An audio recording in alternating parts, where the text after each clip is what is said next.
Number 9، کیا قربانی کا عمل حج کے ساتھ خاص ہے؟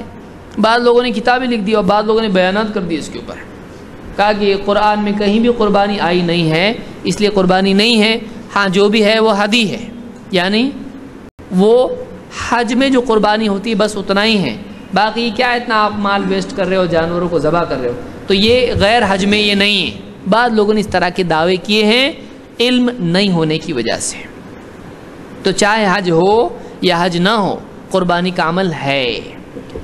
انس رضی اللہ تعالیٰ فرماتے ہیں وَنَحَرَ النَّبِيُّ صلی اللہ علیہ وسلم بِيَدِهِ سبع بدن قیاما، اللہ کے نبی صلی اللہ علیہ وسلم نے 7 اونٹ کھڑے ذبح کیے، ان کو کھڑے کر کے آپ نے اونٹ کو بٹھا کے لٹانا آپ کے بس کی بات ہے؟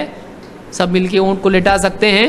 نہیں لٹا سکتے ہیں، تو اونٹ کو جو ہے کھڑے رکھ کر ہی ذبح کیا جاتا ہے، آگے اس کا معاملہ آئے گا۔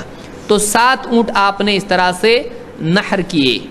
وَضَحَّى بِالْمَدِينَةِ كَبْشَيْنِ أَمْلَحَيْنِ أَقْرَنَيْنِ، اور آپ نے مدینہ میں 2 بکرے املحین، سفید اور کالا پن جس میں ہوتا ہے، بیسیکلی سفید ہو اور اس میں کچھ اس کے جو ہے گھٹنے اور اس کے پاؤں کا نچلا حصہ اور آنکھ کے اطراف کا حصہ کالا پن اس میں تھا، تو املح اس کو کہتے ہیں، جس میں غالب یعنی سفیدی ہو اور کچھ کالے پیچز بھی ہوں، اس کو کیا کہتے ہیں؟ املح۔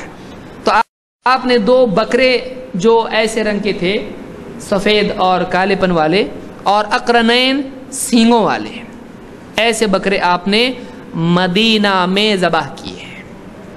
ضحا، عید الاضحیٰ میں ان کی قربانی آپ نے دی۔